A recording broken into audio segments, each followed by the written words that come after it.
नमस्कार, मैं हूं धर्मेंद्र। आप देख रहे हैं ऑनलाइन न्यूज इंडिया। गोदी मीडिया के एंकर बार बार ये सिद्ध करते हैं कि वो गोदी मीडिया कहलाने के ही लायक हैं। वो किसी तरह से भी पत्रकार कहलाने के लायक नहीं है। गोदी मीडिया के एंकर बार बार ये सिद्ध करते हैं। रूबिका लियाकत, जिनको लेकर के हमने कई बार उनको एक्सपोज किया है और आपको दिखाया कि किस तरह से वो सरकार की दलाली करने में, सरकार की गुलामी करने में रोजाना नित नए रिकॉर्ड जो है वो क्रॉस करती है। लेकिन रूबिका लियाकत ऑन एयर, उनका खुद का प्रोग्राम आता है शाम को 5 बजे, सीधा सवाल, उसमें वो फंस गई है और किस तरह से उनकी जबरदस्त बेइज्जती हुई है ऑन एयर शो में लाइव के दौरान।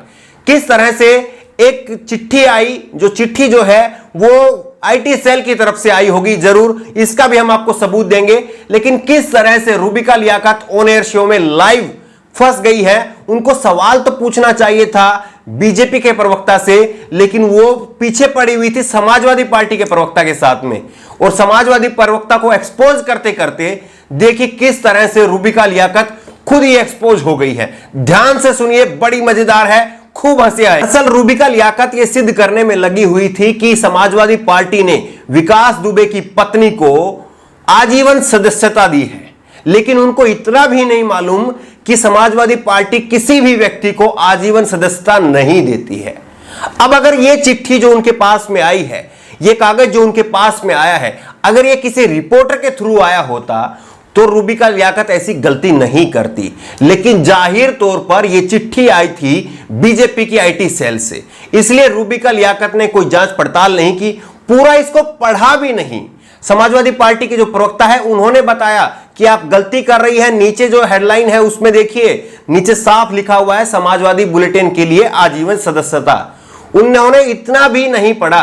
ये लोग बिल्कुल भी मेहनत नहीं करते हैं, ये लोग बिल्कुल भी चीजों को क्रॉस चेक नहीं करते हैं कि जो चीज हम ऑन एयर बताने जा रहे हैं, एक जिम्मेदार पत्रकार होने के नाते हम बताने जा रहे हैं, तो कम से कम हमारी जिम्मेदारी है कि उन चीजों को पहले हम खुद पढ़ लें।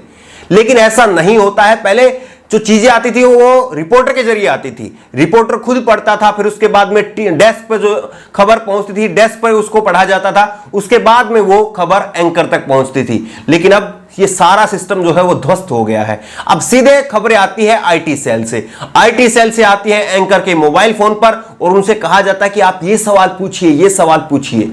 और उसी दौरान जो है वो रूबिका लियाकत खुद ही एक्सपोज हो गई। उन्होंने इतना भी नहीं पढ़ा कि ये बुलेटिन के लिए जो है वो आजीवन सदस्यता दी गई है। और इसके बाद में फिर उन्होंने कहा कि चलिए आपने ये तो कह दिया, इस बात में तो मुझे जो है वो एक्सपोज कर दिया कि आपने आजीवन सदस्यता उसको नहीं दी है, लेकिन उसने आपकी वो पार्टी की सदस्य तो थी, आपकी पार्टी की सदस्यता तो उसने ली थी। इस पर करारा जवाब दिया है समाजवादी पार्टी के प्रवक्ता ने। एक बार आपसे है कि बीजेपी तो मिस कॉल के जरिए जो है वो सदस्य बनाती है, और देश भर में अगर कहीं पर भी कोई अपराधी अगर बीजेपी का सदस्य पाया जाएगा जिसने मिस कॉल के जरिए सदस्यता ली होगी, तो क्या उसके लिए अमित शाह को, जेपी नड्डा साहब को, प्रधानमंत्री नरेंद्र मोदी जी को, उनको दोषी मान करके उनको जेल में डाला जाएगा? यहां तक तो प्रधानमंत्री नरेंद्र मोदी खुद से फॉलो करते हैं, और उन्होंने कहा कि सदस्यता बनाने का काम जो है वो पार्टी वर्कर का होता है, और उसमें ऐसा कोई पुलिस वेरिफिकेशन जैसा नहीं होता है कि किसी पार्टी की सदस्यता किसी ने ले ली है तो वो पुलिस वेरीफाइड हो गया है, उसका रिकॉर्ड देखा गया है। ऐसा अमूमन पार्टियों में नहीं होता है, हालांकि होना चाहिए। लेकिन बड़ा सवाल यह है कि जिस तरह से विकास दुबे फरार है, उसको लेकर के सवाल पूछा जाना चाहिए था। सवाल यह पूछा जाना चाहिए था कि किस तरह से विकास दुबे 450 किलोमीटर पार करके कानपुर से फरीदाबाद पहुंच जाता है। लेकिन कानपुर से फरीदाबाद पहुंचने के बीच में 2 बीजेपी शासित राज्य, एक योगी आदित्यनाथ का बीजेपी शासित राज्य और दूसरा मनोहर लाल खट्टर का हरियाणा का बीजेपी शासित राज्य, दोनों जगह बीजेपी की सरकार है। फिर कैसे 450 किलोमीटर पार करके ये आतंकवादी, मैं इसको आतंकवादी शुरुआत के दिनों से कह रहा हूं कि यह आतंकवादी कैसे 450 किलोमीटर पार करके यहां तक पहुंच जाता है। एक आम व्यक्ति अगर अपने घर से निकल करके किसी दफ्तर में जाना चाहे, कहीं पर काम पर जाना चाहे, तो उसको 70 जगह रोक करके पूछा जाता है। उसको पूछा जाता है कि तुम कहां जा रहे हो, क्यों जा रहे हो, तुम्हारे पास कोई पास है क्या? लेकिन इस तरह के आतंकवादी के लिए कहीं पर कोई पूछताछ नहीं होती है। सवाल यह उठता है कि तमाम जो टोल टैक्स लगते होंगे रास्ते में, जो पुलिस के बैरिकेड लगाए होंगे पुलिस ने, क्या फिर सिर्फ वो जो है औपचारिकताएं पूरी कर रहे थे, या वो बाकायदा वहां से विकास दुबे को फरार होने में मदद कर रहे थे? ये तमाम सवाल है जो सवाल पूछे जाने चाहिए थे बीजेपी के प्रवक्ताओं को। लेकिन ये गोदी मीडिया के एंकर अभी भी लगे हुए हैं कि किसी न किसी तरह से योगी आदित्यनाथ की सरकार को बचाया जाए, और उसके लिए पूरा का पूरा जो इल्जाम है, ये विकास दुबे को बड़ा बनाने का जो इल्जाम है, वो डाल दिया जाए पीछे की जो पार्टियां शासन में रही है, Samajwadi party, Bahujan Samaj party, Congress party, उन पर डाल दिया जाए कि ये तो साहब उनकी गलतियां हैं। नहीं तो योगी आदित्यनाथ साहब तो जो है, अगर होते तो ऐसा होने ही नहीं देते। कमाल है, हद है। आप देखिए कि किस तरह से सिपाही और दरोगा पर कार्रवाई हो रही है, लेकिन जो बड़ी बड़ी मछलियां हैं वो अभी तक जाल में नहीं आई है। उत्तर प्रदेश के गृह मंत्री के साथ में इसकी खुद की फोटो वायरल हो रही है, लेकिन कहीं पर कोई कार्रवाई नहीं हो रही है। कार्रवाई हो रही तो सिपाही पर हो रही है, कार्रवाई हो रही है तो एक दरोगा पर हो रही है, लेकिन मंत्री तक जो है वो नहीं पहुंच पा रही है। क्यों? क्योंकि बीजेपी की सरकार है, और मीडिया भी सवाल नहीं उठा पा रही है क्योंकि बीजेपी की सरकार है और उस पर भी योगी आदित्यनाथ की सरकार है।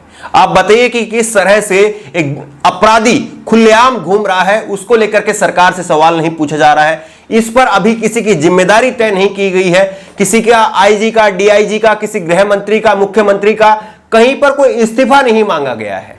लेकिन सीधे तौर पर सवाल अभी भी पूछे जा रहे हैं विपक्ष से कि विपक्ष ने ऐसा क्यों किया, विपक्ष ने वैसा क्यों किया।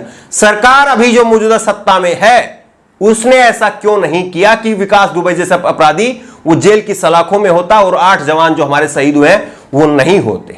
वो सरकार ने क्यों नहीं किया? ये सवाल पूछने की हिमाकत ये गोदी मीडिया के एंकर नहीं कर सकते, और सीधे तौर पर आईटी सेल के जरिए जो है इनके मोबाइल फोन पर मटेरियल भेजा जाता है, और उस मटेरियल के जरिए कहा जाता है कि आप इस मटेरियल के जरिए विपक्ष के नेताओं को उलझाने का काम करिए। लेकिन कहते हैं ना कि कई बार जो गड्ढा खोदता है वही उसमें गिर जाता है, और यही रूबिका लियाकत के साथ में हुआ। वो एक्सपोज तो कर रही थी समाजवादी पार्टी के प्रवक्ता को, लेकिन एक्सपोज करते करते वो खुद से एक्सपोज हो गई। इस खबर को लेकर के आपकी जो भी राय हो नीचे कमेंट बॉक्स में अपनी राय जरूर दें, और इसी तरह की तमाम खबरों के लिए ऑनलाइन न्यूज इंडिया को सब्सक्राइब करें। धन्यवाद। इस खबर को अभी लाइक करें, शेयर करें, और ऑनलाइन न्यूज इंडिया की सभी खबरें अपने मोबाइल फोन पर सबसे पहले देखने के लिए अभी चैनल को सब्सक्राइब करें और घंटी जरूर दबाएं।